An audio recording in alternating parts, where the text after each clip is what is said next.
This is probably the worst drug situation in our country in decades, if not a century. Nearly 40% of Americans use opioids to manage pain, reports the federal government study, with deaths more than quadrupling between 1999 and 2015. Their daughter, Heather Kelsey, and her husband, Daniel, found dead on the side of a Florida road New Year's Eve from an overdose.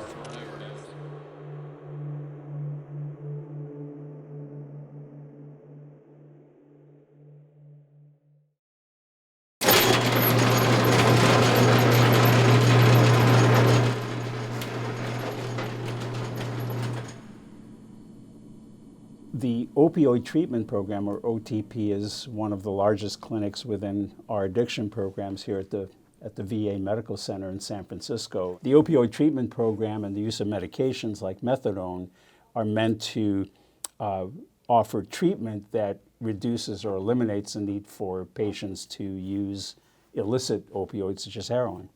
Typically, people come in between 7 and 12, and they get medication at the dispensing window.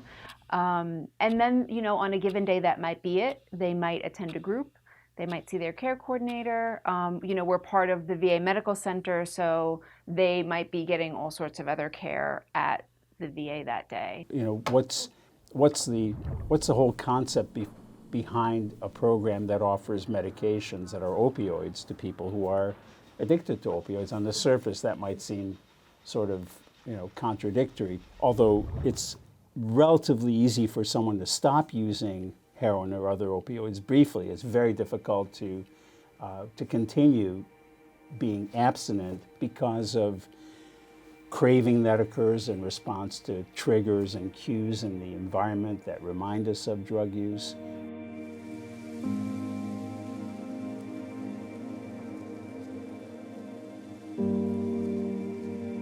Well, for me, I'm an alcoholic and opiate abuser in the past.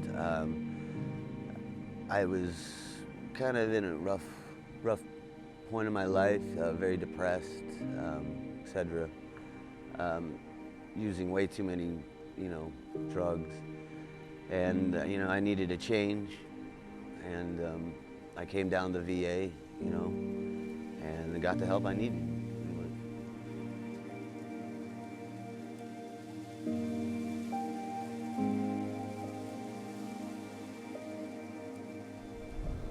It was an automatic thing. It took me, it came in '07.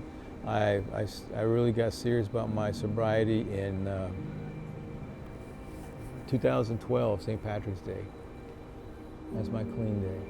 This whole facility is huge on taking care of us veterans with our problems that we have incurred while being in the military or coming out.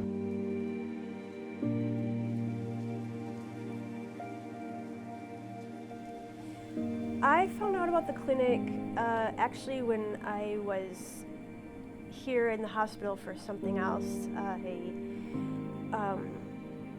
I was using at the time, and I was here for a long stay, and I told them that I was using, and they said, well, we'll put you on methadone.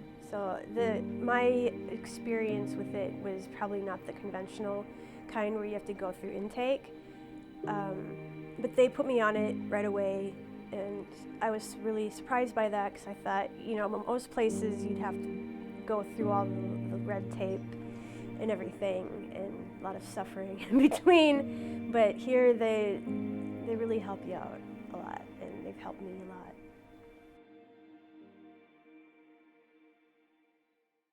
When you go into the clinic, you meet different kinds of veterans from all walks of life, every different kind of background, and so you kind of form a camaraderie, like when you were in the military and such.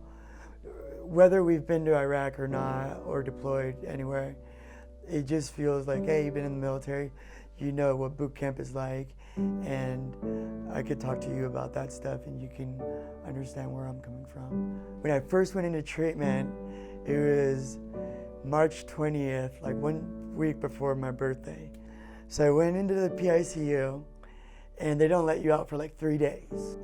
And so there's several times where I'd go out, and I would walk around, I would pause, and it would just give me like time to reflect on my life and the nature around, and I'd be like, man, it's so beautiful, like life's so amazing without drugs.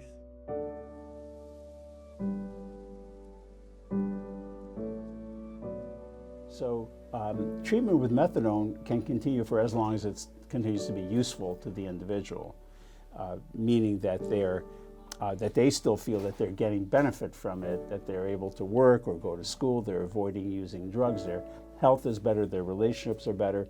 So treatment will continue as long as the patient feels that it's in their best interest and as long as their physician agrees with that.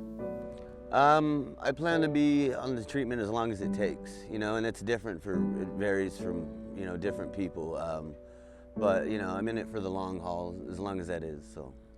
Early in my recovery, I was just so grateful to have my apartment where I lived in the Tenderloin, and now I feel like I want more for myself. Mental health issues can be managed with proper education and medication. Individuals can maintain pretty much of a normal life because, the first thing they have to do is get rid of that stigma that they have themselves.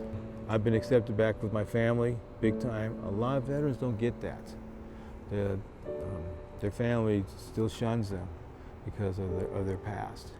But we try to teach the veterans, hey, you are not the past anymore. You got here because of it, so now's the time to peel away all the layers of defenses that you have built up so you don't have to face the reality of living.